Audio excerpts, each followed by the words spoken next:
বসতে হবে।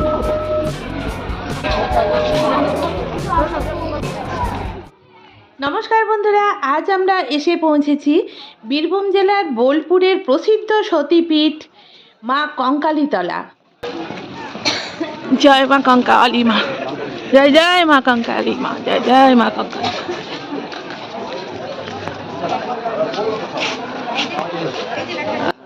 হ্যাঁ বন্ধুরা, সতী 51 পীঠের অন্যতম পবিত্র সতীপীঠ বীরভূমের বোলপুরের এই কঙ্কালীতলা।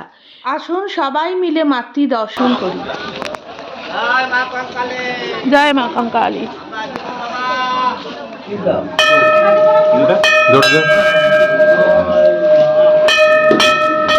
বসতে হবে।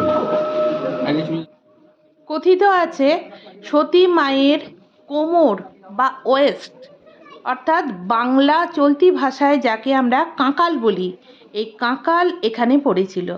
সেখান থেকেই এই কঙ্কালী মায়ের নামের উৎপত্তি।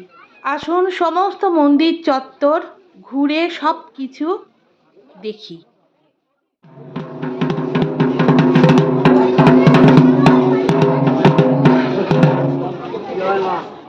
মেন মন্দিরের ঠিক পাশেই আছে এই পবিত্র কুণ্ড, আর এই কুণ্ডের এক নির্দিষ্ট স্থানে মায়ের ওই দেহাংশ অর্থাৎ কোমরের অংশ কথিত হয়েছিল।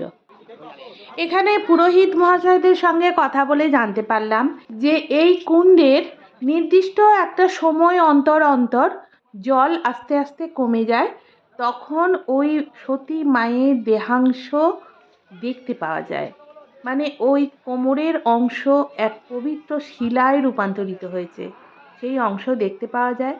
এখানে তো সবসময়তেই মেলা হয়, কিন্তু ওই জল যখন কমে যায় বা শুকিয়ে যায়, গিয়ে মায়ের ওই পবিত্র দেহাংশ যখন দেখতে পাওয়া যায়, তখন এখানে ভীষণ বড় করে মেলা বা পুজো অর্চনা সমস্ত কিছু হয়।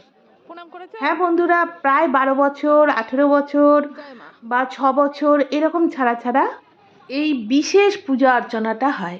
এখানে আদি ভোগ বাড়ি, নতুন ভোগ বাড়ি সমস্ত কিছু আছে এবং ভোগ খাওয়ানোরও সুবন্দোবস্ত রয়েছে। এর আগে আমরা যখন এসেছিলাম তখন আমরা দুপুরবেলায় ভোগ খেয়েছিলাম, একদম অমৃত সমান ভোগ। ইচ্ছা রইল এর পরের বারে যখন দুপুরের দিকে আসবো আবার ভোগ খাবো এবং আপনাদের সঙ্গে সেই সব ভিডিও শেয়ার করব। তো আমার সঙ্গে একবার সবাই মিলে বলুন জয় জয় মা কঙ্কালী মা। দেখা হচ্ছে পরের ভিডিওয়, ততক্ষণ টাটা।